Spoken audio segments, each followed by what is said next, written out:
Alam nyo, sa gitna ng napakabigat na laban ni dating Pangulong Rodrigo Duterte sa International Criminal Court, may isang kakaibang puzzle na lumabas. At ang sentro nito, yung buhok niya. Oo, buhok. Parang ang babaw pakinggan, di ba? Pero maniwala kayo, itong simpleng detalye na to, baka ito na ang mismong susi sa buong kaso niya. Halika, alamin natin kung bakit. So paano ang isang simpleng haircut o sa kasong ito, ang hindi pagpapagupit ay pwedeng maging dahilan para gumuho ang isang buong international legal defense? Yan mismo ang tanong na sasagutin natin ngayon. Kasi alam nyo, inilalantad nito ang isang malaking butas sa mismong depensa ni Duterte. At dito na nga, dito na nagsisimula ang lahat ng gulo. Kasi tingnan nyo to, sa isang side ang sabi ng mga abogado niya, si Duterte daw ay an emaciated, infirm, and incapacitated shadow of his former self. Grabe yung description, parang anino na lang daw ng dati niyang sarili. Pero sa kabilang banda naman, ano ang sabi ng sarili niyang pamilya? He's healthy, he's even gained some weight. Aba, healthy daw at tumataba pa nga. Itong sobrang laking agwat sa dalawang kwento, diyan mismo nagsisimula ang buong problema. So, pag-usapan natin tong dalawang magkasalungat na narrative na to. Kasi promise, hindi lang to simpleng di nagkaintindihan o miscommunication. Ito ay isang napakalaking panganib sa buong legal strategy na binuo para kay Duterte. Okay, so ano ba yung kwento ng defense team? Ayon mismo sa isinumite ng lead counsel ni Duterte, si Nicholas Kaufman, grabe yung ipinipintang larawan. Sinasabi nila na si Duterte ay dumaranas ng grievous toll, yun yung term nila, parang matinding paghihirap na raw. Ang description? Bigla ang pagpapayat, paghina ng isip, at hindi na raw niya kayang alagaan ang sarili niya ng walang tulong. Sobrang sama ng lagay, di ba? Pero bakit nila sinasabi to? Simple lang ang dahilan. Ang pinaka-goal nila dito ay patunayan na, hey, wala nang panganib na tatakas siya o mangingialam ng witness kung pakakawalan siya pansamantala. Gets? Pero heto na, isang araw lang ang lumipas matapos isumite yan ng mga abogado, biglang nagsalita ang sarili niyang anak, si Congressman Paolo Duterte. At anong sinabi niya? Okay naman siya, kumakain. Medyo tumaba nga, pakinggan niyo ulit. Medyo tumaba nga. Sobrang diretsahang salungat sa bawat puntong sinabi ng depensa. Grabe yung timing, di ba? Nakakagulat. At hindi lang si Paolo yan ha. Maging si Vice President Sara Duterte consistent din sa pagtanggi na malubhang sakit ng tatay nila. So malinaw na malinaw yung mensahe na galing sa pamilya. Okay, matanda na siya, oo, nakadetain, nababagot, pero, at ito yung pinaka-importante, he is fundamentally fine. Ayos na ayos pa rin daw siya. So ngayon, itong malaking contradiction na to, hindi lang to basta nakakahiya. Ito ay aktibong sinasabotahe, sinisira yung buong legal na estratehiya ng defense. So, paano nga ba ito nangyayari? Tingnan natin. So, paano eksakto nito sinisira yung kaso? May 4 na paraan at lahat to grabe ang epekto. Una, binibigyan nito ng bala yung prosekusyon.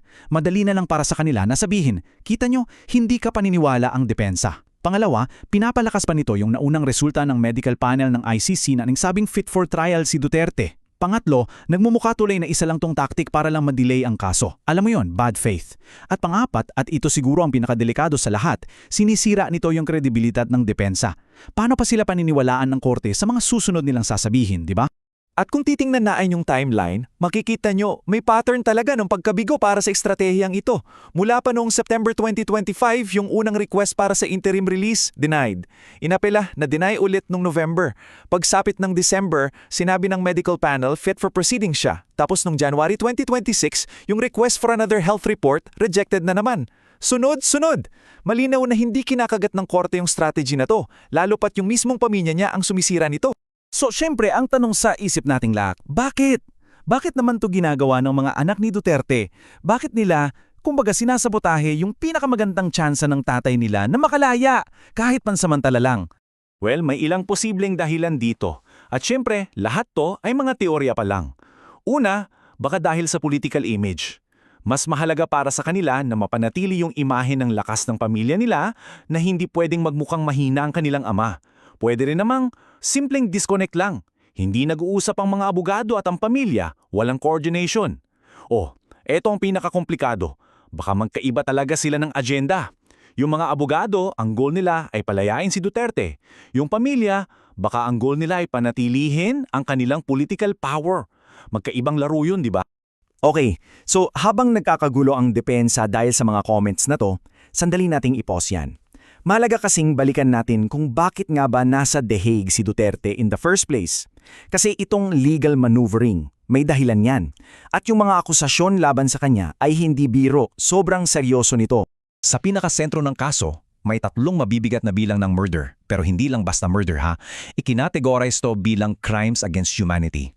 Ibang level to, hindi ito ordinaryong kaso. Ang pinag-uusapan natin dito ay mga krimen na sobrang lala na itinuturing ng pag-atake sa buong sangkatawahan. At sa loob ng 3 counts na yan, may 78 na partikular na biktima na pinangalanan ng prosecution. Hindi lang sila basta numero. Mga tao yan na may pangalan, may mga pamilya, may mga kwento. Pero yung 78 na yan, gaano man kalungkot, maliit na bahagi lang pala ng mas malaking picture. Kasi ayon sa mga human rights organization, ang estimated na bilang ng mga namatay sa war on drugs ay pwedeng umagot ng mahigit 30,000. 30,000. Isang bilang na ang hirap i-comprehend. So ano yung 3 kaso na yan? Ang una, sumasaklaw sa panahon niya bilang mayor ng Davao, yung mga killings na inuugnay sa Davao Death Squad. Yung pangalawa at pangatlo, nung presidente na siya, yung mga pagpatay sa mga tinatawag na high-value target at yung mga namatay sa ilalim ng operasyong Tokang. Ang argumento ng prosekusyon, hindi ito basta-basta. Isa raw itong sistematikong plano ng pagpatay. So, saan tayo dadalhin ng lahat ng to? Mukhang yung lahat ng smokescreens, lahat ng mga delay tactics, nauubusan na ng epekto. Yung depensa na nakasentro sa kalusugan ni Duterte, well, sa huli, tinalo ito ng sarili mismo nitong mga kontradiksyon. Unti-unti nang nawawala yung usok. Bumibigay na yung mga tactical shields na ginagamit para madelay ang paglilitis. At habang bumabagsak yung mga yan, ano ang natitira? Ang natitira na lang ay yung bigat ng kaso mismo. At dito na tayo babalik sa simula. Ito ang pinakamahalagang takeaway sa lahat ng ito. Oo, maaring mahaba na ang buhok ni Rodrigo Duterte. Maaring matanda na siya. Pero ayon mismo sa sarili niyang pamilya, malusog pa siya. At para sa International Criminal Court, ang ibig sabihin lang nun, malusog din siya para harapin ng hustisya. At yan ang malamig na katotohanang hinaharap niya ngayon sa dahig.